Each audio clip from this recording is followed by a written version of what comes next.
তরকারি যদি হয় মনের মতন তাহলে এক নিমেষেই 2 প্লেট ভাত সাবার করা যায়। তো হ্যালো বন্ধুরা, আসসালামু আলাইকুম। সকলে কেমন আছেন? আলহামদুলিল্লাহ আমিও ভালো আছি আপনাদের দোয়া এবং ভালোবাসায়। অনেকদিন পর আবারও আপনাদের মাঝে হাজির হয়েছি আমি, বগুড়ার মেয়ে। তো যাই হোক, বেশি বকর বকর না করে মূল কথায় আসি। কথাটা হলো আমার পুরপুরি তরকারি অনেক পছন্দ, তো তাই এটি ছোট আলু ঝুরি ঝুরি করে ও চাকা চাকা করে কাটা লিছি।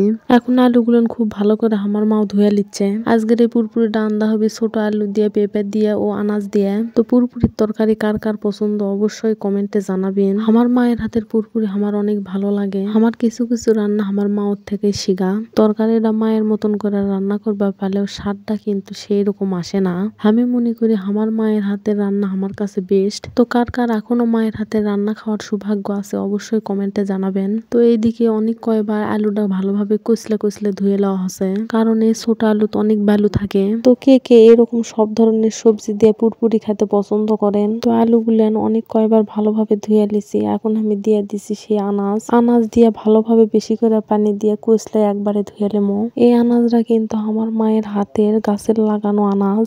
টাটকা টাটকা আনাজের তরকারি কিন্তু খেতে অনেক ভালো লাগে। এখন পুরপুরি দেওয়ার জন্য কয়েকটা পেঁয়াজ কেটে নেওয়া হচ্ছে। পুরপুরির তরকারিতে কিন্তু বেশি করে পেঁয়াজ, বেশি করে ময় মশলা দিলে খেতে অনেক ভালো লাগে। এই পুরপুরির তরকারিটা আমাদের বগুড়া অঞ্চলে বেশি চলে। আমরা বগুড়ার মানুষ, এই পুরপুরির তরকারি হলে আর কিছু লাগে না। তো কার অঞ্চলে কোন কোন তরকারি বেশি খায় অবশ্যই জানাবেন। তো এইদিকে মা সুন্দর করে কুচি কুচি করে পেঁয়াজ গুলান কাটা লিচ্ছে। পেঁয়াজ গুলান কুচি কুচি করে কাটা হয়ে গেলে সব ময় মশলা একে একে দিয়ে দিবি। প্রথমে দিল আদা রসুন পিসা। আদা রসুন পিসাটা পরিমাণ মতো দিয়ে দিবি এখন লবণ। সবকিছুই কিন্তু পরিমাণ মতো দেওয়া লাগবে। এখন দিয়ে দিবি হলুদের গুঁড়া।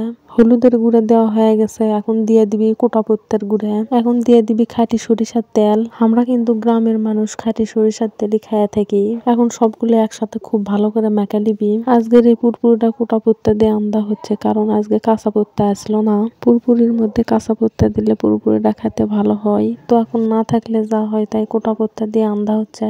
প্রায় কয়েক মিনিট ধরে পুরপুরিটা মেখে লওয়া হচ্ছে।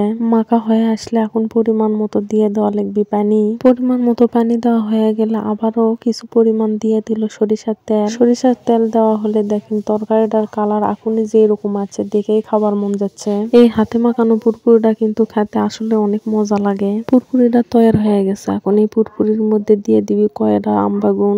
আমবাগুন গুলেন ভালোভাবে ধুয়ে 4 ভাগ করে কাটা পুরপুরির মধ্যে এখন দিয়ে দিবি। এই তরকারিটা এখন মাটির হাসালত আনতে হবে, তাই 2 হাসালত তুলে দেওয়া হচ্ছে। এক মুড়ে দেওয়া হচ্ছে ওই তরকারি, আর এক মুড়ে দেওয়া হচ্ছে ভাত। এখন জাল জুলে দেওয়া হচ্ছে। প্রায় কিছুক্ষণ পর তরকারির বলক চলে আসছে। তরকারির বলক হয়ে আসলে দিয়ে দেওয়া হচ্ছে আগে থেকে আন্দা ধোয়া কুর্তি মাছ। এই তো ফাইনালি তরকারি আন্দা শেষ। এখন ইফতার করে খাওয়ার পালা। তো সকলে ভালো থাকবেন, সুস্থ থাকবেন। আল্লাহ হাফেজ।